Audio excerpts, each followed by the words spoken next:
This is a quick video on the Logitech MX mouse. Sorry about the audio quality and the video quality, but I haven't seen a video like this on YouTube or on the internet. Just wanted to say, yes, it's possible you can take this part apart on the MX3 and then there's a cavity back here where all the crud will be. And so this is there's a label on the bottom that points to this company, SONCEBOZ, and you could probably scan that QR code.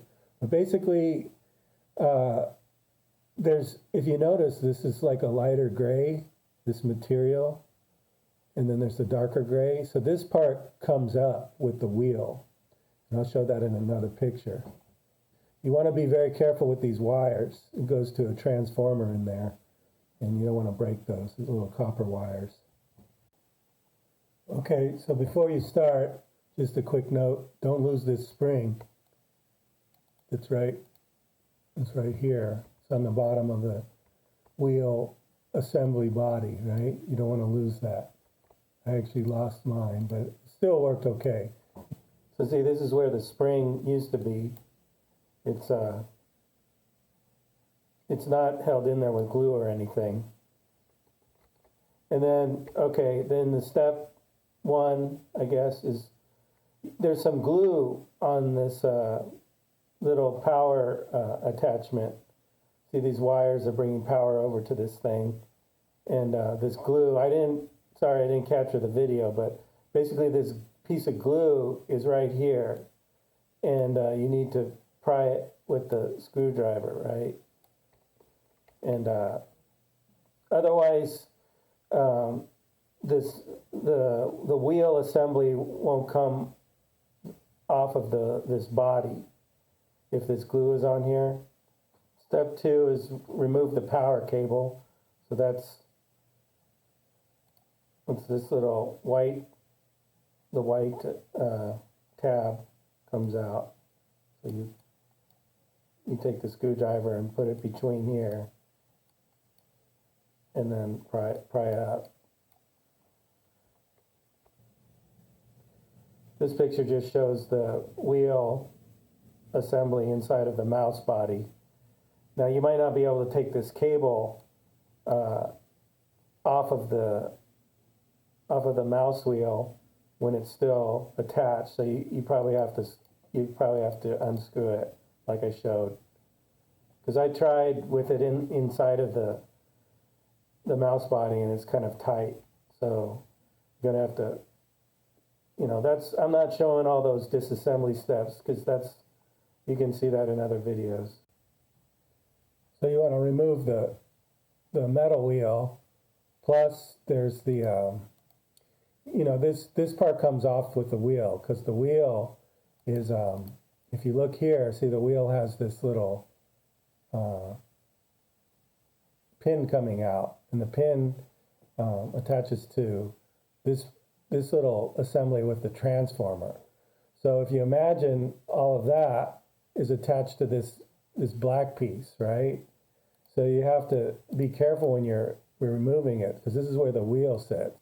So you imagine the wheel, that pin is right there, and the wheel's right here, right? So, and then that other piece is right here. It's snugly fit in there, and it comes down like that, right?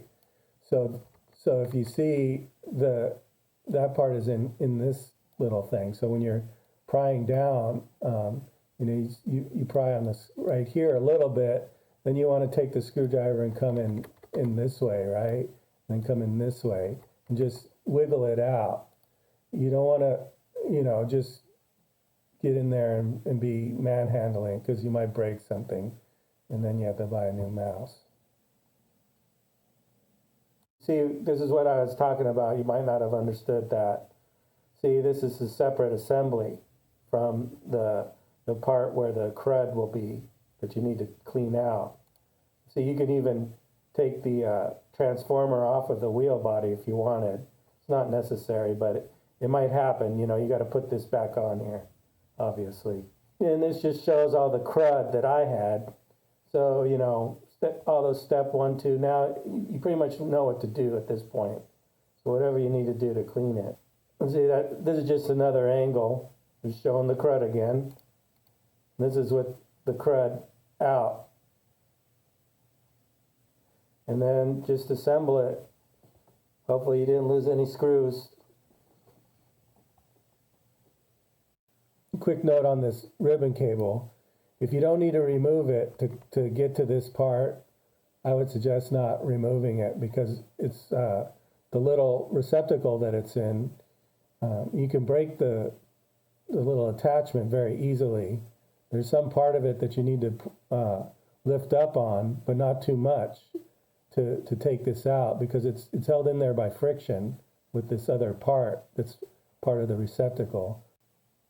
But if you do need to remove this, I don't have a picture of that receptacle, but they're all pretty much the same, these little ribbon cables. You see, it fits in this part, but then there's this little white tab. It can be different colors, but I'm just showing this as an example. This is the only kind of picture I have right now, but you would get in between this part and this part, right? And then you just lift up just very slightly because there's some tabs in here. The way this white part is attached to here, there's actually some tabs that go down into the this black part. So when you lift up, you don't want to break it. The tabs that are in there. You would lift up just maybe to here, right? Like just very slightly, and evenly across this thing, right? This tab will be like that, and then this part will be like that, and then you can lift this out. So if you look down here, this line, that basically is a guide to tell you, you want a good electrical connection. So that tells you how far to go into the receptacle. So the receptacle would be like this, right? And then you push this down in there. And then there'll be the tab, and that needs to be lifted up, ever so slightly, and then you push down on it. And the tab itself has, you imagine, like this wedge kind of thing. And the more you push down, it will hold the ribbon cable in there. And without that part, you still have the receptacle still has it has this opening for the cable to go in. But if you don't have that tab in there, you can't keep this part, wedged in there. So you don't want to break that. That's my main point on this is you don't want to break the tab part off of the receptacle.